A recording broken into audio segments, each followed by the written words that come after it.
రోజు రోజుకు విద్యార్థులు తగ్గుతున్నారు. ఈ రకంగా అధ్యక్ష 15% పోయిన సంవత్సరం తగ్గితే ఇంకా 6 సంవత్సరాల ఇంకేం అవసరం లేదు అధ్యక్ష. ఎవ్రీ ఇయర్ 15% అంటే నిన్ననే గౌరవనీయ మంత్రులు దామోదర్ రాజనరసింహ గారు అన్నారు 7 లక్షల మంది విద్యార్థులు తగ్గారని. ఈ మౌలిక వసతులు పెరుగుతున్నాయి, వేలాది కోట్ల బడ్జెట్ పెంచుతున్నాము, కానీ ఎవరికి శ్రద్ధ లేని వ్యవస్థ అయింది సార్ అధ్యక్ష. దీనికి సంబంధించి ప్రత్యేకంగా గౌరవనీయ రాష్ట్ర ప్రభుత్వ పెద్దలకు మరియు ముఖ్యంగా గౌరవనీయ ముఖ్యమంత్రి గారికి పేదలు మధ్యతరగతులు ఉండే ఈ స్కూళ్ళల్లో అధ్యక్ష ఏలైతే మన పిల్లలు అంటే మన పిల్లలంతా చదివించలేమనుకుంటాను, కాంపౌండ్ హాల్స్ కావచ్చు, కలర్స్ కావచ్చు. నేను ఒక ప్రయోగాత్మకంగా ఒక 40 లక్షలు పెట్టి ఒకటి ఆర్మూర్లో వేయించాను అధ్యక్ష సొంతంగా. 650 మంది ఫస్ట్ రోజు ఎమ్మెల్యే అయినప్పుడు కూడా చెప్పాను 650 మంది అమ్మాయిలు ఉండే దగ్గర ఒక్క బాత్రూమ్ ఉన్నది అధ్యక్ష. సింపుల్ అంటే ఎటువంటి 125 స్కూళ్ళల్లో అధ్యక్ష అంటే తెలంగాణ వ్యాప్తంగా కూడా ఇంతే ఉంది. ఇక్కడ గొప్పలు చెప్పుకోవడానికి ఆ ప్రభుత్వము గత ప్రభుత్వం అధ్యక్ష. దీన్ని మీ ద్వారా చెప్తున్నాను అధ్యక్ష. మీకు ఇంతకుముందు 6 నెలల క్రితం అసెంబ్లీ సమావేశంలో చెప్పాను అధ్యక్ష. దళితులుండే హాస్టల్ ఐలాపురం ఉంది అధ్యక్ష. కూలిపోతున్నంటే 6 నెలల నుంచి ఎటువంటి స్పందన లేదు అధ్యక్ష. దళితులు 55 మంది పిల్లలు ఎప్పుడు చచ్చిపోతారా ఎప్పుడు కూలిపోతారని భయం పడితే ఇప్పుడు అన్నారు కదా 47 మంది చనిపోయినరు, 57 మంది చనిపోయినరు. చనిపోయినాక పరిహారం ఎందుకు అధ్యక్ష? ఇది ఎక్కడి ప్రభుత్వాలు? అంటే చనిపోయిన తర్వాత ఎక్స్గ్రేషియా ఇస్తారా? 6 నెలల క్రితం నేను అడిగాను అధ్యక్ష, మీ ద్వారానే అడిగాను. నేను మిమ్మల్ని అడుగుతాను అధ్యక్ష, మీరంటే గౌరవం అధ్యక్ష, మీ ద్వారానే వాళ్ళ ఈ సందేశం. నా 4th సిటీ 5th సిటీ పొద్దుగాల పేపర్లో చూస్తే 330 ఫీట్ల రోడ్డు, చదువు లేదు, విద్య లేదు, ఉపాధి లేదు. ఏమధ్యక్ష? అసలు కుర్ద్వాన్పూర్ అనే గ్రామం ఉంది అధ్యక్ష, ఒక ప్రైమరీ హెల్త్ సెంటర్లో పశువులు కూడా పోలేవు. నేను మళ్ళీ ఒకటే చెప్తున్నానండి, తెలంగాణ ఇంతకుముందు చెప్తున్నా, దయచేసి నేను ఎవరిని విమర్శిస్తలేను. మీరు నన్ను ఒకటే మాట, నన్ను శాసనసభ్యుడిగా గౌరవించి మాట్లాడిస్తే మాట్లాడతాను. మీరు మళ్ళీ మధ్యన రన్నింగ్ కాంట్రవర్సీ చేయకండి. ఏం బాధ అవుతుంది మీకు? పేదో 65% బిల్డింగ్లు, ఇంకా 50 ఏళ్ళు ఉండే సెక్రటరీని కూలగొట్టుకున్నారు. ఎవరు వాళ్ళు వీళ్ళు కాదు అధ్యక్ష. ఏం కావాలి అధ్యక్ష? ముందు తిండి కావాలా?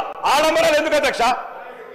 ఒకటి 4th సిటీ 5th సిటీ ఇవన్నీ అయిన తర్వాత చేయండి అధ్యక్ష. 6th సిటీ కూడా కట్టండి, రోడ్డు అవసరమైతే ఆకాశంకి వేయండి. ఇదేమో అధ్యక్ష? టీచర్స్ 10,000 మంది టీచర్స్ రిక్రూట్ చేశారు అధ్యక్ష. ఎంతెంతమంది టీచర్స్ రిక్రూట్ అయితే అంత స్టూడెంట్స్ తగ్గుతున్నారు. ఎక్కడున్నది లోపాలు కనిపెట్టండి. ఎలుకలు కొరికినాయి, అవి కొరికినాయి, గత బయటకు పోగానే మళ్ళీ వేరే రొటీన్ మాటలు. నేను ఒకటే చెప్తుంది అధ్యక్ష, ఫస్ట్ కాంట్రాక్టర్కు బిల్లులు ఇవ్వండి అధ్యక్ష. మరి ఉదయం మీద పర్సెంటేజ్లు మాట్లాడిన అధ్యక్ష, అది ఒకటి ఎక్కనో తక్కువ నాకు తెలియదు పర్సెంటేజ్లు, కానీ ఆ పర్సెంటేజ్లను పక్కన పెట్టండి అధ్యక్ష. చిన్న కాంట్రాక్టర్లు అటు బాత్రూమ్లు కట్టేటోటి డబ్బులు లేవు అధ్యక్ష. మొన్న నేను కూరువైన అధ్యక్ష షాపూరు సర్పంచ్ ఏదో చేసిండు, లేనా అన్న ఇల్లు అమ్ముకున్నా మా భార్య మీద మంగళసూత్రం అదేమంటారు మంగళసూత్రం కూడా తాకట్టు పెట్టినది ఎమ్మెల్యే గారు. ఎక్కడికి వచ్చింది 1,27,000 కోట్లు అప్పు ఎందుకు తెచ్చిండ్రు? ఇవి అవసరం ఇవ్వండి, విద్యకి ఇవ్వండి, వైద్యంకి ఇవ్వండి, పేదోడికి ఇవ్వండి. ఇట్లా అడుగుతానేమో మళ్ళీ మధ్య రన్నింగ్ కామెంట్ అవుతారా? నా నియోజకవర్గంలో అధ్యక్ష దయచేసి మీ ద్వారా అడుగుతున్నా, హాస్టల్ బిల్డింగ్స్ అధ్యక్ష, పక్కన పందులు అధ్యక్ష, రోగాలు రాకపోతే ఏమవుతాయి అధ్యక్ష?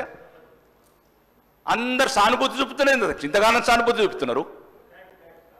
1,000 కోట్ల బడ్జెట్, అనర్హులకు పథకాలు, 1,000 కోట్ల అప్పు.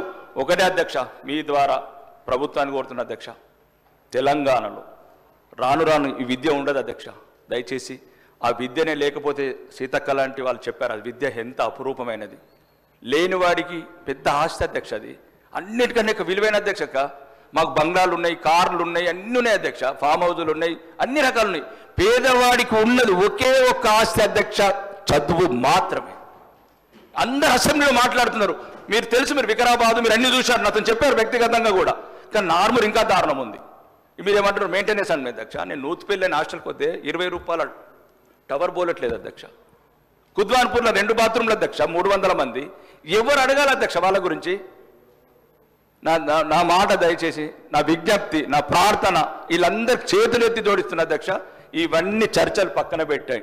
ఇక్కడ నుంచి అన్న కాంట్రాక్టర్లకు బిల్లులు ఇవ్వండి అధ్యక్ష. ఎక్కడికి బిల్లు లేవు, కరెంట్ లేదు, కరెంట్ ఫ్రీ అంటున్నారు, ఫ్రీ కరెంట్ అంటున్నారు అధ్యక్ష. అసలు కరెంటే లేదా, కరెంట్ లేదు, ఫ్యాన్ లేదు, స్విచ్ లేదు, పీసులు లేవు. ఏం చేస్తారు అధ్యక్ష ఫ్రీ కరెంటు? ఎక్కడ కూడా స్కూళ్ళల్లో మీరు దయచేసి నేను మళ్ళీ మీరు ఒక్కసారి 4-5 ఏళ్ళు ఉంటారు, మంచి చేసుకోండి. మళ్ళీ మిమ్మల్ని వచ్చినోడు మళ్ళీ మిమ్మల్ని తిట్టడం ఇప్పుడు కాదు, మీరు ఇలా తిట్టారు. ఇది కాదు అధ్యక్ష.